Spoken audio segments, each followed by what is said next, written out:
Hello everyone. So we are doing the chapter cost sheet analysis. Until now, we have covered three questions of this chapter.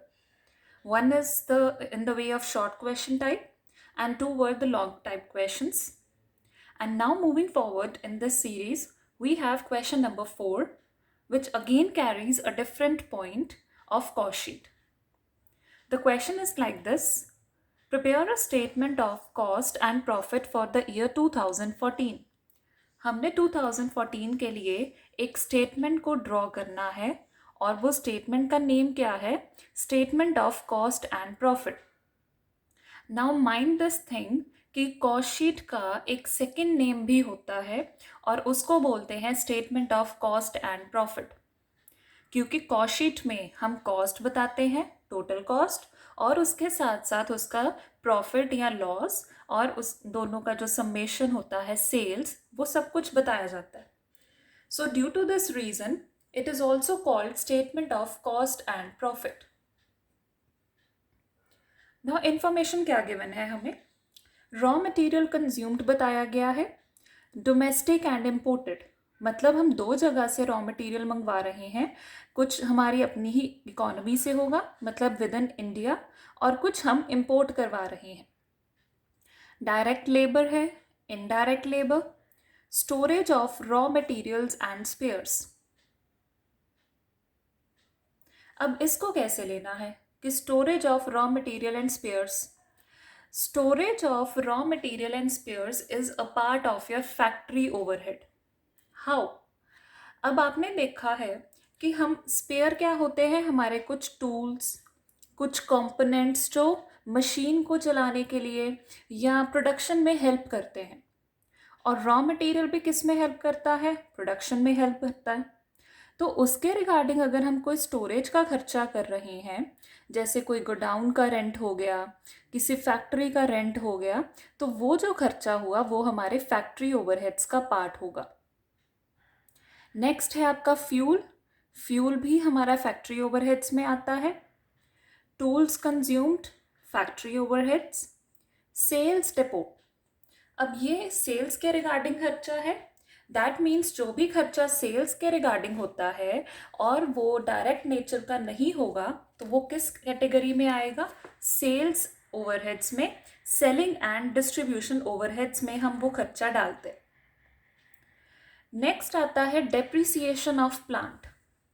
अब plant क्या है? Plant होता है कोई भी machinery का part. Plant is the similar to machinery, एक वो एसेट जो हमारा प्रोडक्शन पर्पस में हेल्प करता है. अब हमने किया था कि प्लांट के ऊपर डेप्रिसिएशन अगर होगी तो वो फैक्ट्री ओवरहेड्स का पार्ट होती है. It is not the part of your office expense. Office में प्लांट एंड मशीनरी नहीं रखी जाती. ऑफिस में तो फैक्स मशीन हो गया या कोई कंप्यूटर हो गया, कोई पीसी हो गया, वो रखा जाता है. बट जो प्लांट एंड मशीनरी है वो प्रोडक्शन का काम करती है. That's why it is a part of your factory overheads.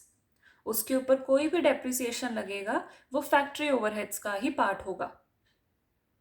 Salaries of work personal. अब आपने सैलरी पे की है, बट आपने सैलरी किसको पे की है? वर्क पर्सनल को. Now work personal again work के रिगार्डिंग खर्चा है, मतलब वर्क ओवरहेड है. तो वर्क पर्सनल को अगर आप कोई भी सैलरी पे कर रहे हो तो वो आपकी जाएगी टू योर फैक्ट्री ओवरहेड्स और your work overheads. Then next expense बोला गया है एक्साइज ड्यूटी का. अब एक्साइज ड्यूटी का खर्चा क्या होता है? एक्साइज ड्यूटी का खर्चा तब लगाया जाता है जब हम कोई भी इंपोर्ट के थ्रू कोई सामान मंगवाते हैं. हमने देखा कि हमने रॉ मटेरियल इंपोर्ट करवाया. इवन एक्साइज ड्यूटी कभी भी आपकी किसी भी केस में आएगी तो आप क्या करोगे? उसको फैक्ट्री ओवरहेड्स में पोस्ट करोगे. अगर मुझे बताया जाता कि ये एक्साइज ड्यूटी सिर्फ और सिर्फ रिगार्डिंग रॉ मटेरियल है, आई एम रिपीटिंग, अगर ये एक्साइज ड्यूटी आपको बताया जाता कि ये सिर्फ और सिर्फ रिगार्डिंग रॉ मटेरियल है, फिर तो हम इसको कहाँ पर पोस्ट करते? रॉ मटेरियल कंज्यूम्ड में. बट यहाँ पर हमें नहीं बताया गया कि एक्साइज ड्यूटी आपने किस चीज़ को इंपोर्ट करवाने के लिए यूज़ की है। तो हम इसको फैक्ट्री ओवरहेड्स का पार्ट मानकर फैक्ट्री कॉस्ट को कैलकुलेट करने में ऐड कर देंगे। एक्साइज ड्यूटी का पॉइंट मैं फिर से रिपीट कर रही हूँ, क्योंकि इस क्वेश्चन में क्या है, काफ़ी ऐसे एक्सपेंसेस हैं जिनका नेचर आपको क्लियर होना बहुत ज़रूरी है। एक्साइज ड्यूटी नॉर्मली क्या होता है, एक ऐसा खर्चा जो हम कभी भी कोई इंपोर्ट करवाते हैं तो उसके ऊपर लगता है। तो जैसे हमने क्वेश्चन की स्टार्टिंग में देखा कि हमारे पास रॉ मटेरियल इंपोर्ट हुआ है, तो उसके ऊपर हमने कोई ना कोई एक्साइज ड्यूटी पे किया होगा। अब यहाँ पर कंफ्यूजन ये हुई कि एक्साइज ड्यूटी को ओवरहेड्स में माना जाए, फैक्ट्री ओवरहेड्स माना जाए, या फिर इसको डायरेक्ट मटेरियल या रॉ मटेरियल कंज्यूम्ड कैलकुलेट करने में ऐड कर दिया जाए। जैसे हम फ्रेट या अदर एक्सपेंसेस को ऐड करते थे जब हम परचेज ऑफ रॉ मटेरियल डालते थे, तो इसको भी ऐड कर देना चाहिए। बट इसकी adjustment purchase of raw material के बाद नहीं होगी। फर्स्ट रीज़न ये है कि हमें नहीं बताया गया कि जो ये एक्साइज ड्यूटी है ये with respect to raw material ही है। It is not mention to us. तो हम ये मानेंगे कि it is not with respect to raw material. हमने कोई ना कोई और खर्चे किए होंगे, कुछ और प्रोडक्ट्स या कुछ पार्ट्स या कुछ टूल्स मंगवाए हो सकते हैं। तो इस वजह से ये कौन सा एक्सपेंस है, फैक्ट्री ओवरहेड का एक्सपेंस है। सेकेंड रीज़न क्या है कि इसको रॉ मटेरियल कंज्यूम में नहीं पोस्ट किया गया। हमें क्वेश्चन में raw material consumed already calculate करके बताया गया है। क्वेश्चंस जो हमने अभी तक किए हैं उसमें हम रॉ मटेरियल कंज्यूम्ड निकालते थे। हमें रॉ मटेरियल परचेज बताया जाता था, opening stock of raw material बताया जाता था, closing stock of raw material बताया जाता था, बट हमें कंज्यूम्ड पार्ट नहीं बताया जाता था। इस क्वेश्चन में हमें कंज्यूम्ड बताया गया है। दैट मीन्स इसमें अगर कोई भी खर्चा हुआ होगा तो उसको ऑलरेडी ऐड कर दिया होगा। एक्साइज ड्यूटी इसका पार्ट नहीं है क्योंकि ये हमें अलग से दी हुई है। तो हम ये मानेंगे कि एक्साइज ड्यूटी हमने किसी और चीज़ की परचेज में लगाई है और उसको हम डायरेक्ट मटेरियल या रॉ मटेरियल कंज्यूम्ड में ऐड नहीं करेंगे।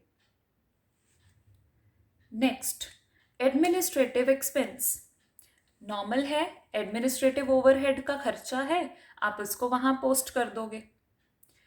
नेक्स्ट आता है सैलरी ऑफ डायरेक्टर। अब ये पार्ट मैंने एग्जाम्पल करते वक्त भी आपको बताया था, जब आपको ओवरहेड्स का मीनिंग बताया था कि डायरेक्टर की सैलरी हमेशा एडमिनिस्ट्रेटिव ओवरहेड का पार्ट होती है। Next expense, advertising, selling expenses, packaging and distribution. तो अब ये एक्सपेंसेस है हमारे पास, ये तीनों के तीनों एक्सपेंस हमारे सेलिंग ओवरहेड्स का पार्ट है, तो इनको हम वहाँ पर ऐड कर देंगे। तो हमारे पास यहाँ पर ये पार्ट हो गया डन। अब क्वेश्चन में हमें कुछ एडिशनल इन्फॉर्मेशन दी हुई है which is of very important part. अभी तक हमने जो भी क्वेश्चंस किए हैं हमें कहीं पर भी कोई भी एडिशनल इन्फॉर्मेशन नहीं दी गई थी, बट इस क्वेश्चन में दी गई है। They are saying domestic raw material now cost 20% and more, कि जो भी डोमेस्टिक आप अपनी ही इकोनॉमी से मटेरियल यूज कर रहे हो उसका जो रेट है वो 20% अब इंक्रीज कर गया है। सेकेंड, प्रॉफिट मार्जिन हमारा कितना है, इट इज 25%, बट वो 25% किस पर लगेगा, सेल्स पर लगेगा। सो प्रॉफिट मार्जिन हम 25% कैलकुलेट करेंगे on our sales. Next, government subsidy is available ₹120 per unit export के लिए। तो गवर्नमेंट हमें सब्सिडी दे रही है हर एक यूनिट के पीछे ₹120, और किसके लिए, जब हम एक्सपोर्ट करते हैं। और टोटल आउटपुट जो भी है that is 10,000 units. Total output हमें 10,000 हमने प्रोड्यूस किया है ड्यूरिंग 2014। और यहाँ इस इंफॉर्मेशन से हमने statement of cost and profit को ड्रॉ करना है for the year 2014। Now this is the information. Question में क्योंकि हमारे पास एडजस्टमेंट थी और कुछ एक्सपेंसेस ऐसे थे, that's why I explain it very well before starting with the question. Now इसको जो भी आपने सॉल्व करना है, सॉल्व करना इसके लिए इतना ज़्यादा हेक्टिक नहीं है, ज़्यादा टिपिकल नहीं है। जस्ट आइटम कहाँ कहाँ कौन सी जानी थी वो इस क्वेश्चन में ज़्यादा इंपॉर्टेंट थी। Now let's start with the question कि इसको कैसे आपने सॉल्व करना है। So this is the format. अब यहाँ पर मैं कॉस्ट शीट नहीं लिखूंगी इस क्वेश्चन में। I will write here statement of cost and profit for the year 2014, क्योंकि मुझे क्वेश्चन में statement of cost and profit बोला है। पर्टिकुलर्स आएगा, देन अमाउंट का कॉलम आएगा। Now many of you might be confusing कि यहाँ पर यूनिट्स का कॉलम बनना चाहिए या नहीं बनना चाहिए। पूरे के पूरे क्वेश्चन में हमें हर एक जगह यूनिट्स की फॉर्म में इंफॉर्मेशन नहीं दी गई। सिर्फ एक इंफॉर्मेशन दी है कि आपका जो टोटल आउटपुट है वो 10,000 यूनिट्स है। सिर्फ एक इंफॉर्मेशन। तो इस एक इंफॉर्मेशन के बेसिस पर आपका यूनिट्स का कॉलम नहीं बन सकता। So I am skipping that part. However, अगर आप उसको ड्रॉ कर भी लोगे तब भी आपका कोई कंक्लूजन नहीं निकल कर आएगा और ड्रॉ करने पर आपका कोई गलत भी नहीं करेगा। So it's up to you, आप इसको कैसे परफॉर्म करते हो। अब हमारे पास सबसे फर्स्ट जो कॉस्ट होती है वो होती है रॉ मटेरियल की या डायरेक्ट मटेरियल की। क्वेश्चन में हमें जो बताया गया है वो ये बताया गया है कि हमने रॉ मटेरियल कंज्यूम किया है और वो दो जगह से किया है, डोमेस्टिक और imported. So what I have done, I have written raw material consumed, domestic भी है और इम्पोर्टेड भी है। डोमेस्टिक की अगर मैं अमाउंट चेक करूं वो दी गई है 5 लाख और इम्पोर्टेड की अमाउंट है 1 lakh. So firstly let's write here 5 lakh and 1 lakh. यहाँ पर मुझे एक एडजस्टमेंट बता दी। फर्स्ट एडजस्टमेंट थी domestic raw material now cost 20% मोर। मतलब जो डोमेस्टिक रॉ मटेरियल है जो 5 लाख था, अब उसकी कॉस्ट 20% से इंक्रीज कर जाएगी। तो ये 20% किसका होगा? 5 लाख का ही 20%।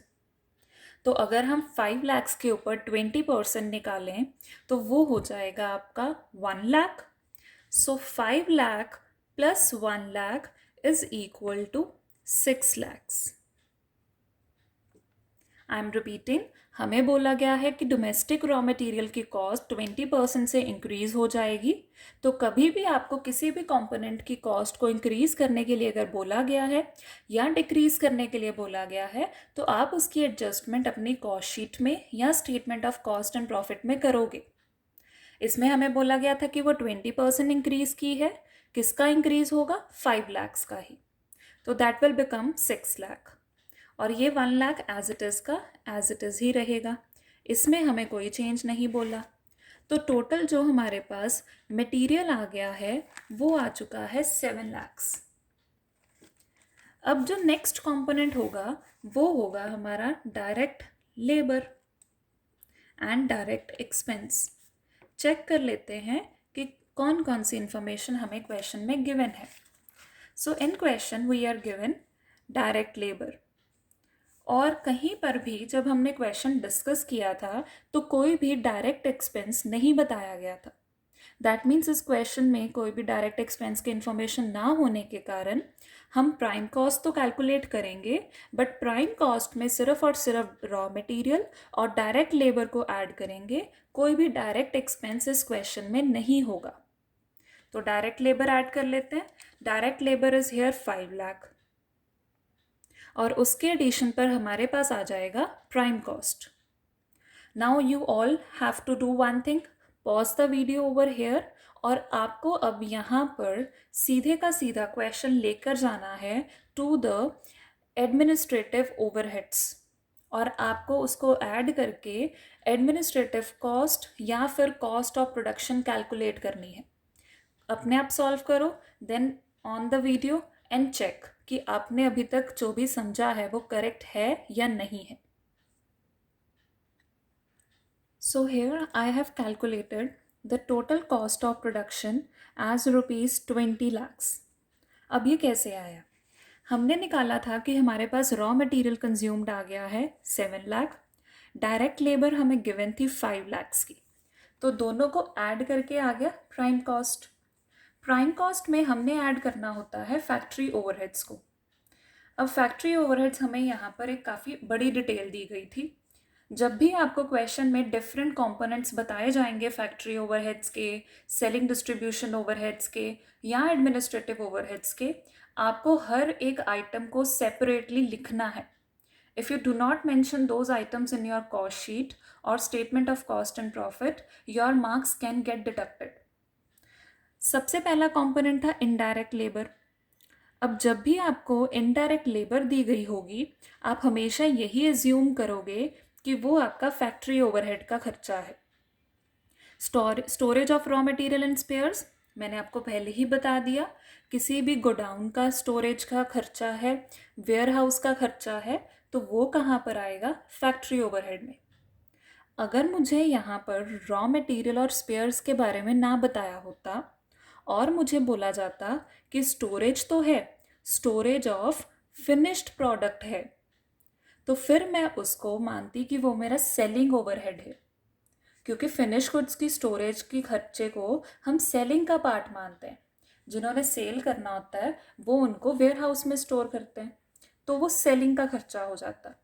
बट ये रॉ मटेरियल और स्पेयर पार्ट्स को हमने स्टोर किया था, इस वजह से ये फैक्ट्री ओवरहेड का खर्चा हो गया. Then fuel, tools consumed. Tools होते हैं कई बार नट्स, बोल्ट्स, नेल्स, ऑयल, ये सारी चीज़ों को यूज़ करना. ये मशीन को चलाने के लिए ज़रूरी है. मशीन किसका पार्ट है? फैक्ट्री का पार्ट है, तो factory overhead. Salaries of works personal, excise duty मैंने ऑलरेडी डिस्कस कर दिया. तो इन सभी को ऐड किया तो टोटल आ गया 6 लाख. जब 12 लैक्स में आपने 6 लाख को ऐड किया, you get a total cost of works cost 18 lakhs. अब हमने ऐड करना था इसमें एडमिनिस्ट्रेटिव ओवरहेड्स को. हमें दो गिवन थे, administrative expenses, salary of director 2 lakhs. So 18 + 2 is 20 lakhs, और ये आ गई है आपकी टोटल कॉस्ट ऑफ प्रोडक्शन. अब हम इसमें ऐड करेंगे अपने सेलिंग एंड डिस्ट्रीब्यूशन ओवरहेड्स को, और उसके बाद निकालेंगे टोटल कॉस्ट ऑफ सेल और total cost. Now it is up to you how you want to calculate. Pause the video, solve it and then resume with the video, so as to check कि आपको अब तक कितने concepts clear हो चुके हैं. I will explain, but अभी के लिए आप खुद solve करो. So here is the amount of total cost or cost of sale 24 lakhs. Selling distribution overheads हैं हमारे पास, sales depot, advertising, selling expenses, packaging and distribution. 4 lakh के एक्सपेंस थे, कॉस्ट ऑफ प्रोडक्शन हमारी 20 लैक्स थी, तो टोटल हो गया हमारा 24 lakhs. So this is all done. अब हमने निकालना है अपना बाकी का पार्ट. हमें क्वेश्चन में कुछ ना कुछ इन्फॉर्मेशन गिवन थी, एडिशनल इन्फॉर्मेशन, कि हमारे पास जो प्रॉफिट मार्जिन है वो 25% है. गवर्नमेंट हमें सब्सिडी दे रही है 120 पर यूनिट. टोटल आउटपुट हमारा 10,000 यूनिट है. इसके अलावा एक और इन्फॉर्मेशन गिवन है कि हमने क्या कैलकुलेट करना है, कोटेशन प्राइस. तो अब हमने इन तीनों की तीनों इन्फॉर्मेशंस को यूज़ करके अपना फाइनल आंसर कंक्लूड करना है. टोटल कॉस्ट हमें गिवन है, प्रॉफिट मार्जिन हमने 25% लगाना है. So let's add here plus profit, ये हमें गिवन है 25%. बट 25% किसका गिवन है? सेल्स का गिवन है. सेल वाली फिगर तो है ही नहीं हमारे पास. सेल्स कैसे आएगा? Total cost plus profit, that will give us sale. So here we will change the basis of profit. 25% on sale का मतलब क्या होता है? 20% on cost. I am repeating, 25% on sale means 20% on cost. तो हम यहाँ पर डायरेक्टली 24 lakhs का 20% अप्लाई कर देंगे.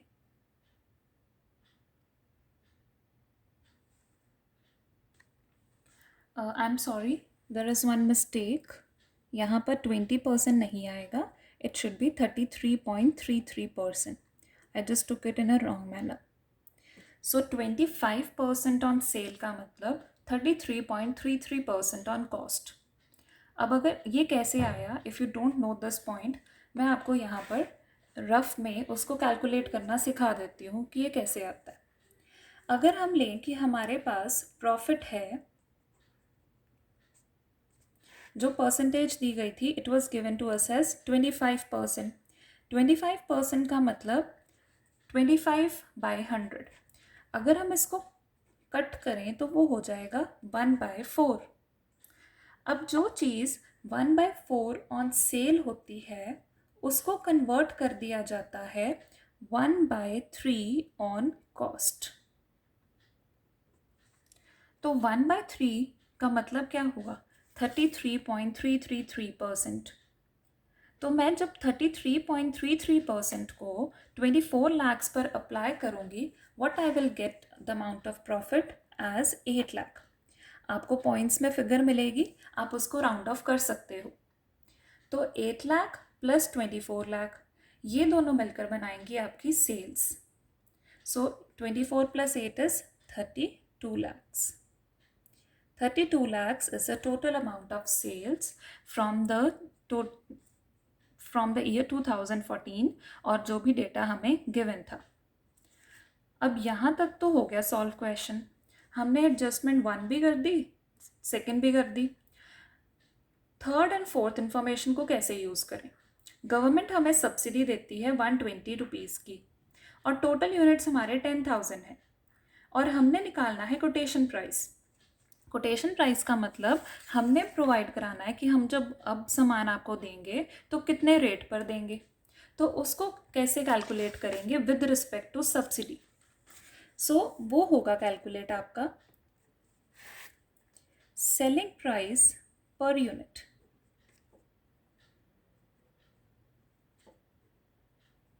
अब अगर पर यूनिट सेलिंग प्राइस निकाला जाए तो वो कैसे आएगा? 32 lakhs हमारे पास टोटल सेल है और हमने आउटपुट कितना प्रोड्यूस किया है? 10,000 यूनिट्स. क्वेश्चन में बताया गया है हमें, which will be equal to ₹320. ये हमारा पर यूनिट सेलिंग प्राइस है. अब हो क्या रहा है, हमें दे रही है गवर्नमेंट सब्सिडी. गवर्नमेंट सब्सिडी मिल रही है. गवर्नमेंट सब्सिडी का मतलब क्या होता है? It is the benefit which we get from the government, कि वो हमारी कॉस्ट को कम कर देते हैं. तो वो जो सब्सिडी होगी वो हमारे लिए एक बेनिफिट होता है. That's why we always deduct it from our selling price.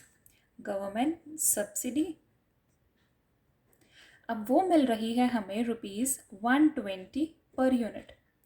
हमने अब इसको पर यूनिट में क्यों कन्वर्ट किया? क्योंकि गवर्नमेंट सब्सिडी कैसे दी गई थी, वो यूनिट्स में दी गई थी. तो उसको यहाँ पर कन्वर्ट कर दिया 320 में.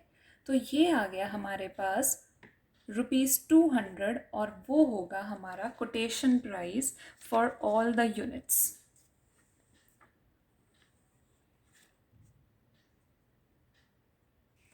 अगर आप इसको यहाँ पर सॉल्व नहीं करोगे तो आपका क्वेश्चन गलत जा सकता है. This is the quotation price. किस फॉर्म में आपने कैलकुलेट किया है? आपने कैलकुलेट किया है पर यूनिट की फॉर्म में. तो क्वेश्चन भी हमसे ये डिमांड कर रहा था कि हमने क्या करना है, statement of cost and profit draw करना है और उसके साथ साथ हमने कोटेशन प्राइस कैलकुलेट करना है. So we have done all the points which were asked in the question. The question is again very important. ये क्वेश्चन के अमाउंट्स चेंज होकर कई बार ये क्वेश्चन रिपीट हुआ है. So please do it very carefully. Thank you.